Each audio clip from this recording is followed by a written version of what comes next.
Expliquez-nous, Nicolas. La Haute Autorité pour la transparence de la vie publique a saisi la justice hier sur le cas de Caroline Cayeux, l'ancienne ministre qui a démissionné lundi.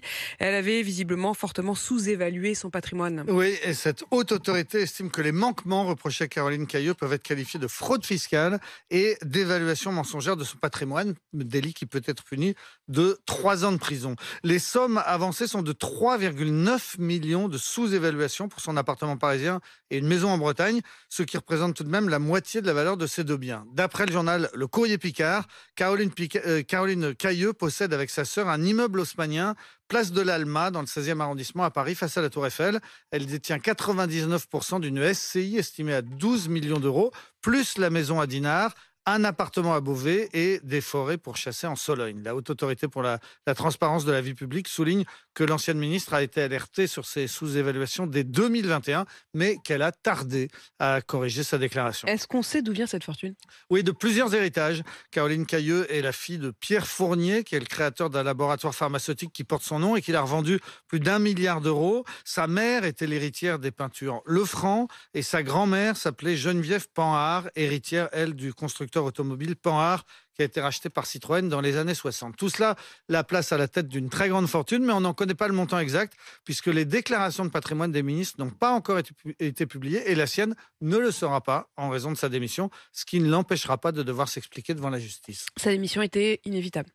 Oui, la ministre chargée des collectivités territoriales a eu un long entretien dimanche avec la première ministre Elisabeth Borne, puis un entretien téléphonique avec le président, qui lui ont fait savoir qu'elle ne pouvait pas rester au gouvernement. Déjà au printemps dernier, juste après sa nomination, elle avait failli démissionner, mais pour d'autres raisons. Des propos homophobes étaient ressortis. Elle avait déclaré que l'union entre deux personnes du même sexe était contre nature. Et interrogée après son entrée au gouvernement, elle avait maintenu ses déclarations, ajoutant en parlant des homosexuels qu'elle avait beaucoup d'amis chez ces gens-là. À l'époque, Emmanuel Macron l'avait soutenu. Aujourd'hui, les choses sont différentes parce que le président ne peut pas se permettre un scandale financier de plus.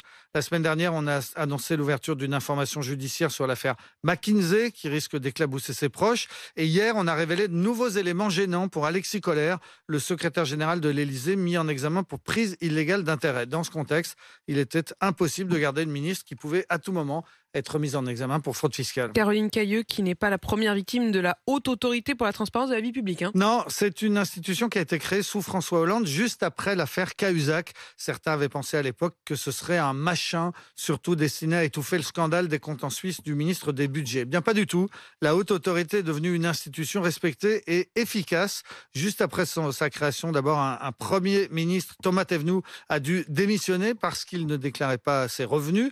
Depuis, d'autres ministres, Yamina Benguigui et Alain Griset, ont été condamnés au pénal pour avoir minimisé leur patrimoine. En tout, 120 dossiers ont été transmis à la justice et plus d'une trentaine de parlementaires ont été condamnés à de la prison avec sursis et à des amendes. Caroline Cayeux est la dernière, donc sur une longue liste de politiques qui se sont pris les pieds dans le tapis sur cette question de la déclaration de leur fortune. Les explications de Nicolas Poincaré tous les jours, 7h50 et en podcast, bien sûr.